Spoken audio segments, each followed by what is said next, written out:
So when we made the video the other day, we came to the conclusion that we mentioned Watcha. You're probably thinking that this is a channel that has a bayliner that's been converted to an outboard, which is what the videos have been up to date.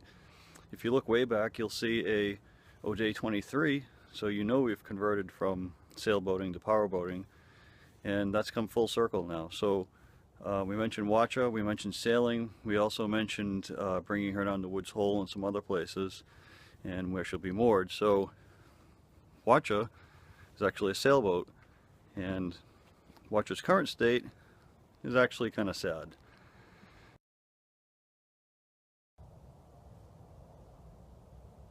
What is Watcha? Watcha's a 23-foot sailboat. She's a Carl Alberg design. She sits under this enormous tarp, 30-foot by 20-foot tarp right now. It's on a trailer. Trailers get tidal issues. What boat trailer doesn't have tidal issues? She was pretty badly neglected by her last owner. I spoke with the previous owner. He said it was she was actually mint in 2003. When he last saw her, he's going to work with us to get the title sorted out. Watcha's a full keel boat. Solid fiberglass hull. Balsa core deck. We've done some work already. At the end of this you'll start to see some progress pictures. That is a cover plate that's down there because I'm actually working on her tonight. We've already done some small things. You'll see some pictures.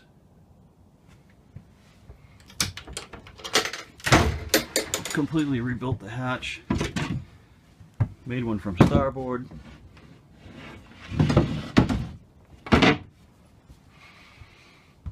She's a nice little boat, now that we fixed her up.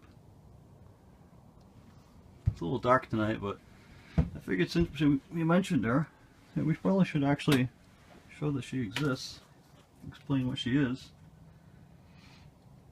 It's being worked on, so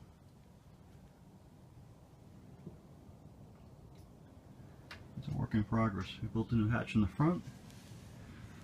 We're in New England, so it's under a frame. Mast is supported. Heavy tarp. It's a real military tarp. US made. We found a nice company that makes them because it's got to handle a snow load. It's currently February. We've had a few snowstorms already. We expect a few more. Got the Garmin mount built. Probably do something with that teak next year. We're going to paint the deck when the weather starts to break. This is our dinghy motor just to fill in the hole. It's got a motor well, which is kind of neat. You sit next to the motor, don't have to hang off the back. It's got this little hatch here, some storage space down there. The Watcha's pretty solid. Being a full keel design and an Alberg design, for those of you who know sailboats, Alberg was a very famous designer, and he's also famous for making boats that sail on their bottoms.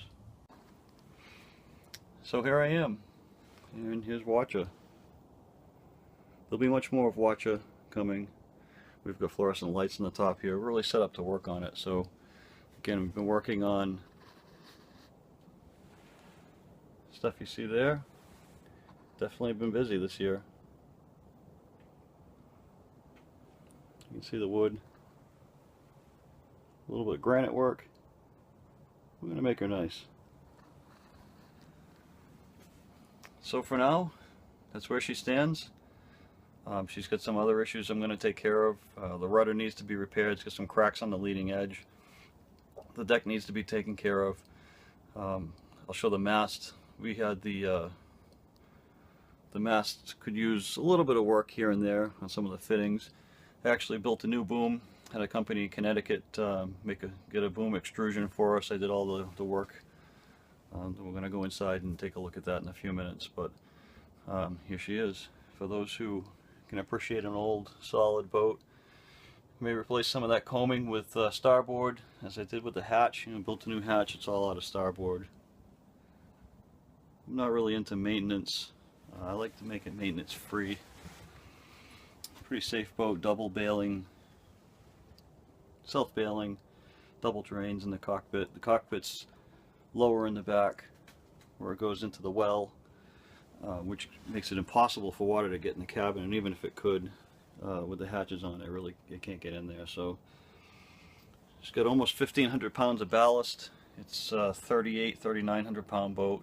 Probably with the additions we made, it's close to 4,000 pounds. So she's a pretty solid little 23 footer. It's only like a 7-foot 2-inch beam, which for today it's narrow and it's heavy, but the fiberglass is thick as hell, and that's the kind of boat we wanted. We want a safe boat for Buzzards Bay. She's been in the bay. Watcher name actually comes from what we can figure. It comes from Watcher Pond and Watcher Road in Martha's Vineyard. That was its original hailing port. So we've tracked it back at least 3 owners. It was owned by a guy that was out of Falmouth, out of Woods Hole, right where we were. And it's been there for 2 owners. Then it went north to Hingham for its last owner. Last owner, I guess, neglected it pretty badly, according to the previous owner that we've contacted. So he was pretty happy to see it being brought back. I've actually got some railings down cellar, brand new teak. So it's a lot more to come. We'll go down in the cellar in a few minutes and show all the new hardware off. So this is the cabin of Watcher. The forward berth isn't too much to speak of. Thanks a lot, Mom, for making some cushions for it. Came with some oddball cushions. We removed the head. We're not going to have a head, we're going to have a porta potty in there. We've covered everything with pre-finished oak. Came out pretty nice. Painted the cabin, built some shelves. My son's been experimenting with how he's going to sleep in here. Rebuilt the steps. Put in a new electrical panel. Now I know this looks industrious, but I am an engineer. So function comes before form in many cases. Put in a water tank. And hardwood floor. Replaced a lot of the old hardware. Not going to be able to see it in there, but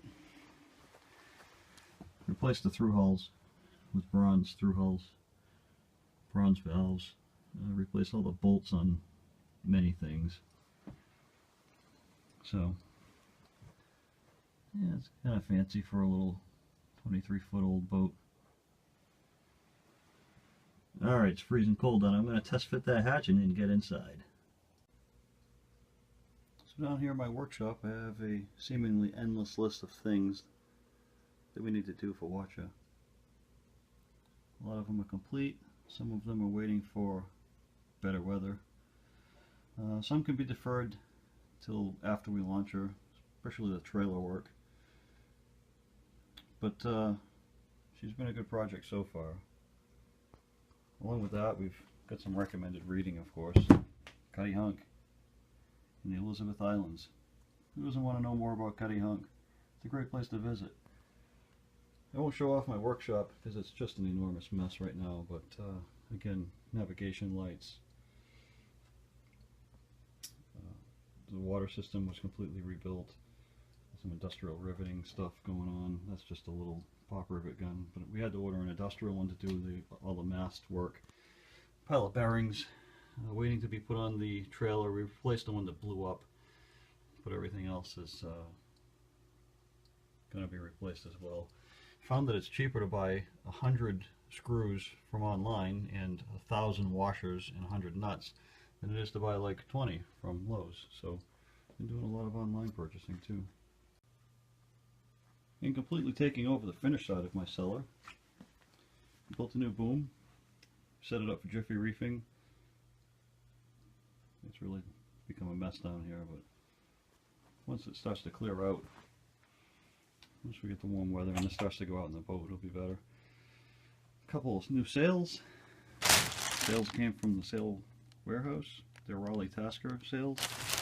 New sail cover. And these guys have built any sail you want, which is kind of cool. And they're about half the price, if not even less than half the price of local sails.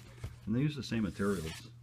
It's all custom made with name brand materials.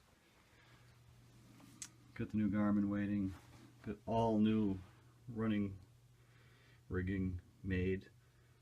There's a guy locally in Massachusetts. He's called the Rope Dope. He will custom make anything you can imagine in a rope. Very professionally done. You can see that work. He's really got a great attention to detail. And again, everything I've put together myself here. Pretty much ready to go. Our charting station is nothing new. We've used our charting station for a number of years now. It's become a place to keep the drone for the winter. And here is our home base. Buzzards Bay, New Bedford Harbor, under the controller. And then Buzzards Bay. So just a nice little pleasant place to plan your trips to places like that. So that's the status at the moment. Figured we put out an update since we kind of spilled the beans with Watcha. We were going to put together a final video of showing the entire finalized rebuild, retrofit. But for now, this is where we're at. We're not done yet, so there'll be more to come. Thanks for watching, and if you have any questions as to what we're doing with her, what we've put in for through hulls, any of the materials we use, we're a big fan of PL 5200 and 4200, as well as topside paints that we get locally here from Jamestown Distributors. We're going to be using their non-skid topside paint, and we found the Rust-Oleum topside paint works fairly well too. So for the non-skid, we're going to use Rust-Oleum. For the skid, anti-skid, we're going to use the Jamestown Distributors brand. Bottom paint, we usually use the gold from West Marine. We find that to be best for our harbor. Our harbor is pretty dirty, I guess you'd want to say. It's New Bedford Harbor. What are you going to say? It's full of fishing boats, full of diesel floating about, and you know, some other stuff. So have any questions, don't forget to drop me a question below. As always, give a thumbs up if you like this. It helps us out a lot. And subscribe to our channel if you want to see more. We're going to put more and more videos up as the weather warms up and we start to finish off our projects. Talk to you later.